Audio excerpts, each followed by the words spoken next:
मोदी एका वर्षानंतर पंतप्रधानपदी राहणार नाहीत असं लोकसभेचे विरोधी पक्षनेते राहुल गांधींनी म्हटलेलं आहे। काँग्रेसच्या बैठकीमध्ये त्यांनी हा मोठा दावा केल्याची सूत्रांची माहिती आहे। देशातील हिंदू मुस्लिम राजकारण संपणार आहे।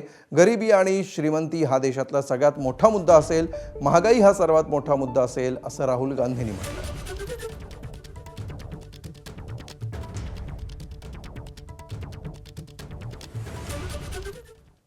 तर राहुल गांधींनी काँग्रेसच्या बैठकीमध्ये नेमकं काय म्हटलंय आपण बघूया।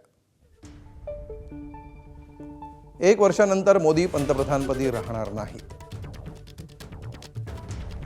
देशातील हिंदू मुस्लिम राजकारण संपेल आणि गरिबी श्रीमंती हा मुद्दाच राहणार। आरएसएस आणि भाजपच्या धार्मिक ध्रुवीकरणाचा मुद्दा लोकांना लक्षात आलाय। महागाई हा मोठा मुद्दा राहील। संविधान सर्वांना समान अधिकार देतो, मग तो मुस्लिम असो किंवा हिंदू।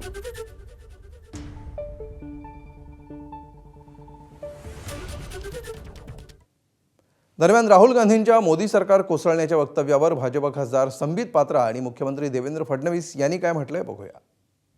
आज पूरे विश्व में वैश्विक स्थिति बनी हुई है एक युद्ध के कारण, किंतु फिर भी आज हिंदुस्तान का पीठ मजबूत है।